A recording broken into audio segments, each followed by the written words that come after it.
চিরদিন কাহারও সমান নাহি যায়, এটা আমাদের বাংলায় প্রচলিত এবং সর্বজন গ্রাহ্য, সর্বজন মান্য একটি কথা।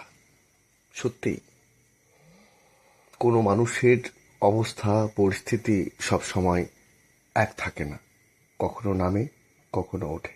কিন্তু কেউ কখনো ভাবেনি পশ্চিমবঙ্গের অধিনায়িকা, পশ্চিমবঙ্গের একছত্র সাম্রাজ্ঞী মমতা ব্যানার্জির শুধু ওঠানামা নয়, একবারে রসাতলে তলিয়ে যাবেন। কেউ কি আপনারা ভেবেছিলেন? এমনকি বোধ হয় ভারতীয় জনতা পার্টির শীর্ষস্থানীয় নেতৃত্বরাও জানতেন না তারা এত এত আসন পেয়ে ক্ষমতাতে আসবেন। মমতার এই যে রসাতলে তলিয়ে যাওয়া আর এই যে বিজেপির ক্ষমতাতে আসা, এর পিছনে রয়েছে হিন্দুত্বের জাগরণ, হিন্দু ধর্মের জাগরণ। আপনারা যারা ইতিহাস প্রেমী, ইতিহাস পিয়াসু ব্যক্তি রয়েছেন, তারা এ সংক্রান্ত তথ্য আমাদের থেকে অনেক ভালো জানেন, অনেক ভালো বোঝেন, কারণ আপনাদের এ সংক্রান্ত বিষয়ে নিরলস প্রচেষ্টা রয়েছে, চর্চা রয়েছে।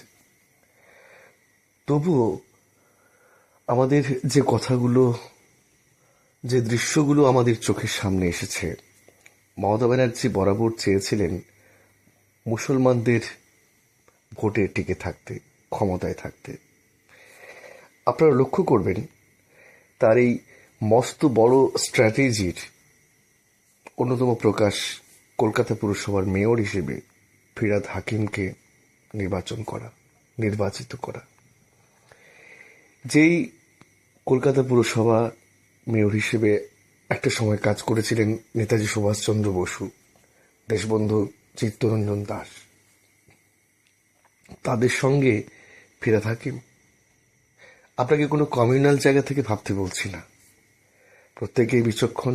আমাদের এই চ্যানেল যারা দেখেন তারা প্রত্যেকেই বিচক্ষণ বলেই আমাদের বিশ্বাস।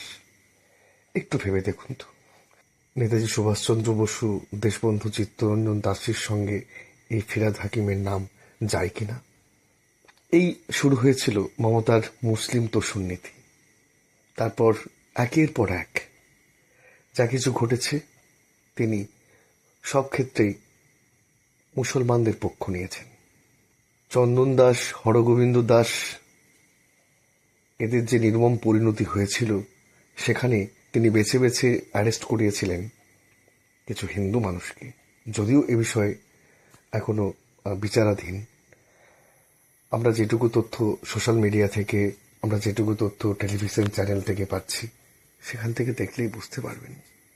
তারপর 2025 সালে ঈদের দিন তিনি যে কর্মকাণ্ডটা করেছিলেন, একজন হিন্দু ধর্মের নারী হয়ে হিজাব পরে, নামাজ পড়ে তিনি হিন্দু ধর্মকে গান্দা ধর্ম হিসেবে তুলে ধরেছিলেন। বারবার তিনি হিন্দু ধর্মকে ছোট করেছেন। মহাকুম্ভকে তিনি বলেছেন মৃত্যু কুম্ভ। তিনি বলেছেন, আমি এখনো বাংলার মুখ্যমন্ত্রী আছি বলে হিন্দুরা ভালো আছে, না হলে আমি 1 সেকেন্ড সরে গেলে 12টা থেকে 13টা বাজিয়ে দেবে। এরকম বহু ক্ষেত্রে আপনারা দেখতে পাবেন মমতা ব্যানার্জি এবং তার সরকার হিন্দুদের বিরুদ্ধে বারবার অবস্থান নিয়েছে। কিন্তু মুখ্যমন্ত্রী একটি সাংবিধানিক পদ, তার কাছে কে সিপিএম, কে তৃণমূল, কে বিজেপি, কে কংগ্রেস, এটা যেমন বিচার্য নয়, বিচার্য হওয়ার কথা নয়, একই সঙ্গে বিচার্য হওয়ার, বিবেচিত হওয়ার কথা নয় কে হিন্দু, কে মুসলিম, কে বৌদ্ধ, কে জৈন। যদিও জৈন ধর্ম সম্পর্কেও তিনি একটি কথা বলেছিলেন, যেটাকে অনেকে স্লিপ অফ টাং বলে ক্ষমা করেছেন। তিনি মতুয়া ধর্ম নিয়েও অনেক সময় বাজে মন্তব্য করেছেন। কারণ কি? তার অহংকার, তার দম্ভ, কারণ তিনি বঙ্গেশ্বরী। তিনি কখনো ভাবতে পারেননি যে পশ্চিমবঙ্গের মানুষেরা, তারা বাংলার মানুষ নন, তারা পশ্চিমবঙ্গেরই মানুষ। বারবার পশ্চিমবঙ্গ না বলে তিনি বাংলা করেছেন। অশোক স্তম্ভ সরিয়ে বাংলা লোগো বসিয়েছেন, বিশ্ব বাংলার লোগো। এ প্রসঙ্গে আমরা যাচ্ছি না। তো পশ্চিমবঙ্গের যারা হিন্দু তারা কনসালেটেড হয়েছেন, তারা একত্রিত হয়েছেন, ভোট দিয়েছেন, কারণ বাঁচতে চায় বিজেপি। তাই অনেক কিছু হতে পারত যদি আজকে তৃণমূল ক্ষমতায় আসতো। আপনারা ভেবে দেখবেন অভিষেক ব্যানার্জির যে হুমকি, তিনি বিভিন্ন জায়গাতে যেভাবে প্রধানমন্ত্রী, মাননীয় প্রধানমন্ত্রী, মাননীয় স্বরাষ্ট্রমন্ত্রীর বিরুদ্ধে লাগাতার বেফাঁস মন্তব্য করে গেছেন, অশালীন শব্দ ব্যবহার করে গেছেন, কোনো সাংসদের মুখের ভাষা আপনি বলুন তো?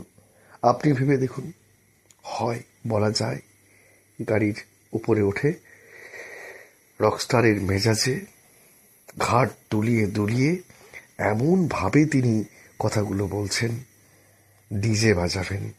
কিন্তু মমতা পারতেন, তিনি যদি অন্ধ না হয়ে প্রথম থেকে ক্ষমতা, পশ্চিমবঙ্গের সবটুকু ডাস নিজের হাতে রাখতেন, তাহলে তার এই করুণ পরিণতি হতো না। তার অন্যতম বড় জায়গা, বড় ভুল হিন্দু ধর্মকে অবমাননা করা। আজকে হিন্দুরা জেগে উঠেছেন এবং খুব ভালো লাগার খবর, অনেকেই দেশ বিদেশে, ভারতবর্ষ তো বটেই, পশ্চিমবঙ্গ তো বটেই, অনেকেই মূল ধর্মে ফিরে আসছেন। তারা অন্যান্য ধর্ম ত্যাগ করে হিন্দু ধর্মে ফিরে আসছেন। এটা তো কোথাও সত্যি। প্রাচীনতম ধর্ম সনাতন ধর্ম, সেই সনাতন ধর্মের একটা শাখা হিন্দু ধর্ম। সনাতন ধর্মের নানান রকমের বিরোধ নিয়েই বৌদ্ধ ধর্ম, জৈন ধর্ম, শিখ ধর্ম, ইসলাম ধর্ম, খ্রিস্টান ধর্ম এগুলোর জন্ম হয়েছে। আপনি ভেবে বলুন তো, 1202 ইফতিকার উদ্দিন বখতিয়ার খিলজির আগে বাংলায় ইসলাম ধর্মের কোনো অস্তিত্ব ছিল কি? আপনি বলুন তো, 1757 সালে পলাশির যুদ্ধের আগে ভারতবর্ষে খ্রিস্টান ধর্মের সেরকম কোনো অস্তিত্ব ছিল কি?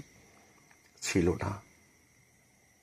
এগুলো সব সনাতন ধর্মের এক একটা শাখা। মমতা প্রতিটি ধর্মের গোড়াতে আঘাত করেছেন। হিন্দু ধর্মকে আঘাত করেছেন, মানে পৃথিবীর সমস্ত ধর্মের গোড়াতে আঘাত করেছেন। আর এই পাপের ফল তাকে ভুগতে হচ্ছে এবং হবে। ক্রমশ তাকে এক ভয়ানক পরিণতির দিকে যেতে হবে। রাবণকে মনে আছে? রামায়ণের রাবণ একে একে নিভিছে দেউটি, 80 জন বিধায়ক থেকে মাত্র 2 জন। অপেক্ষা করুন, পড়ছে পড়ছে তাসের ঘরের মতো ভেঙে পড়ছে।